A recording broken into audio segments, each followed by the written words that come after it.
Cannabis has been a conduit for healing for over 5,000 years. It's traveled the world and affected the lives of millions. It discriminates against none, but that does not mean discrimination doesn't follow it. To some, it's a tool for healing, to some, a tool for profit, but far too often it's used as a weapon.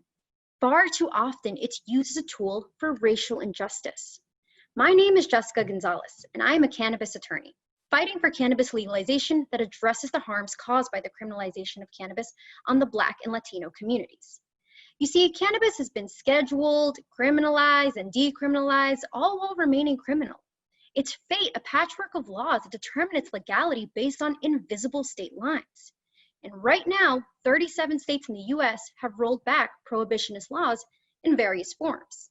For example, 15 states have decriminalized cannabis. 11 states have legalized cannabis for medicinal use only. 11 states have legalized cannabis for anyone above the age of 21.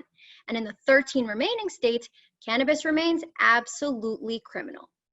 The demonization of cannabis began in the early 1900s as a means to control the influx of the Mexican population entering into the US. Xenophobia took over, and cannabis went from a common remedy found in almost every medicine cabinet in the US to a weapon labeled marijuana. Fast forward to 1970s when the Nixon administration established the Controlled Substance Act, classifying cannabis as among some of the world's most deadliest drugs, despite the fact that Nixon's own administration issued a public report concluding that cannabis was not harmful and it should not be illegal. So why would the Nixon administration lie?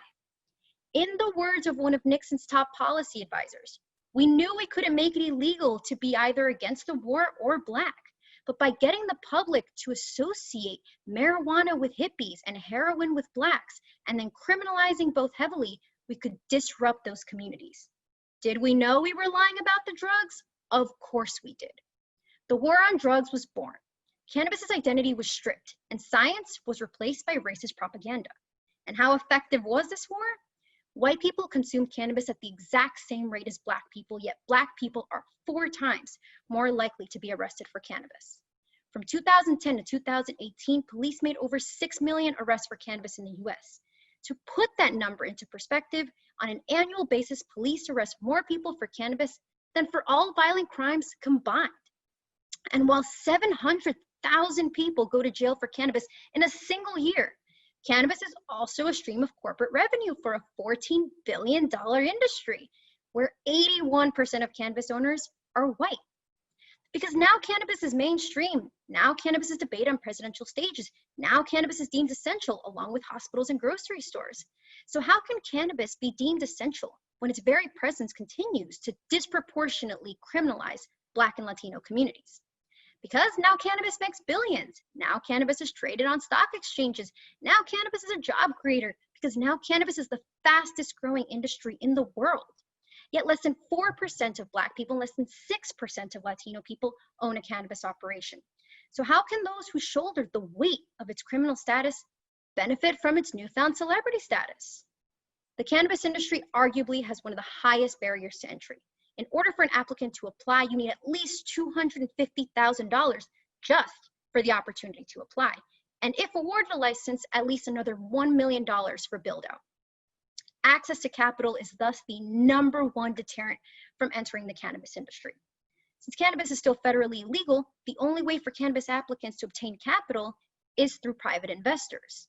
And while white cannabis operators make millions with the help of private investors, thousands of Black and Latino people continue to be arrested and continue to feel the generational effects of the criminalization of cannabis. Given the high barriers to entry, legalizing cannabis on the state level through the lens of social equity is the first step towards creating an equitable industry that ensures that those communities that shouldered the burden of cannabis, criminalization of it, have a fair shot of participating in the legal cannabis market. Thus, legalization must arrive with state-funded educational programs, grants, loans, incubators, and technical assistance to encourage and support those communities that have historically and intentionally been excluded from a billion-dollar industry. Every state who participated in the criminalization of cannabis bears this responsibility. If you believe in racial justice, then cannabis legalization is a must. Perpetuate the conversation, destroy the stigmas, and let your legislators know that cannabis justice is racial justice. Thank you.